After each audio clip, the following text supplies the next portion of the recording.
మన ప్రభు అయిన యేసుక్రీస్తు నామములో మీ అందరికీ శుభములు తెలియజేయచూ ఉన్నాను. నిర్గమకాండము 8వ అధ్యాయము 23వ వచనము. నా ప్రజలను నీ ప్రజల నుండి ప్రత్యేకపరచెదను. ప్రియ దైవజనమా, ఈ మాటలు ఫరోతో పలకమని మోషేకు దేవుడు సెలవిచ్చాడు.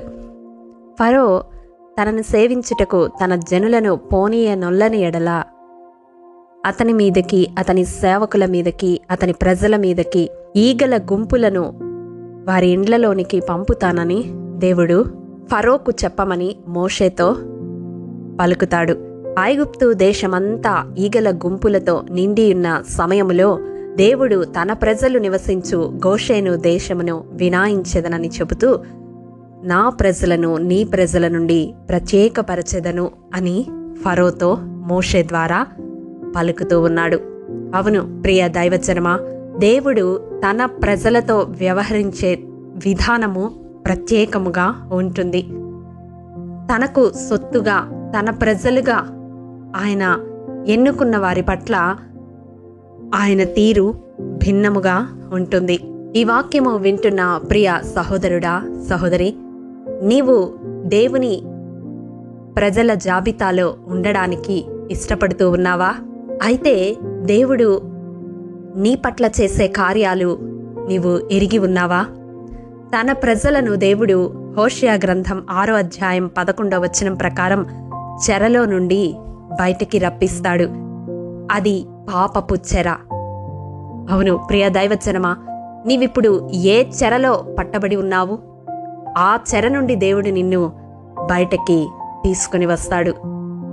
మనుష్యులు పట్టబడే అనేక విధమైన చెరల నుండి ఒకవేళ బయటికి రాగలరేమో, కానీ పాపపు చెర నుండి బయటికి రప్పించగలిగిన దేవుడు ఈ లోకములో నజరేడైన యేసుక్రీస్తు మాత్రమే.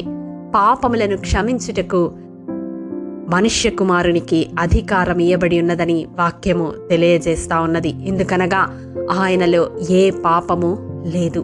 ఆయన పరమ పవిత్రుడు, పరిశుద్ధుడు, నిష్కల్మషుడు, పాపులలో చేరక ప్రత్యేకముగా ఉన్నవాడు.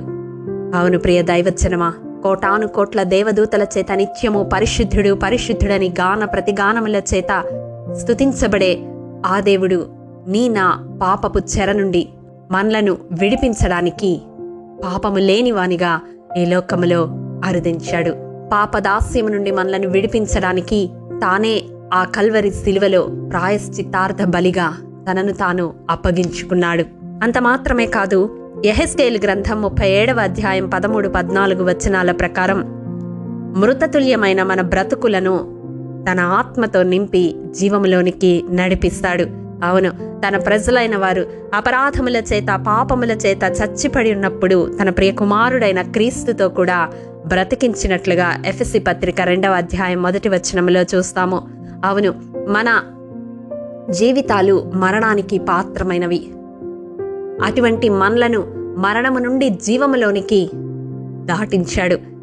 తన సొత్తైన ప్రజగా ఎవరైతే ఆయన నామమును అంగీకరించి ఆయన కుమారులుగా, కుమార్తెలుగా చేయబడతారో వారందరికీ దేవుడు ఈ విడుదలను దయచేశాడు. క్రీస్తు యేసునందున్న వారికి ఏ శిక్షావిధి లేదు. అవును, యుగ యుగాలు సజీవులమై ఆయనతో కూడా జీవించే భాగ్యాన్ని అనుగ్రహించాడు. అంత మాత్రమే కాదు, ఇర్మియా గ్రంథం 30వ అధ్యాయం 3వ వచనం ప్రకారం తాను వాగ్దానము చేసిన ఆ నిత్య రాజ్యమునకు మనలను నడిపిస్తాడు. అవును ప్రియ దైవజనమా, ఏ జనముకు లేని ఈ భాగ్యము దేవుడు తన ప్రజలకు దయచేశాడు. మరి ఈ దినం దేవుడు ఈ వాక్యము ద్వారా మన హృదయాలను సంధిస్తూ ఉన్నాడు. ఈ వాక్యము వింటున్న ప్రియ సహోదరుడా, సహోదరి, ఇంకా నీవు దేవుని జనాంగములో చేర్చబడలేదా?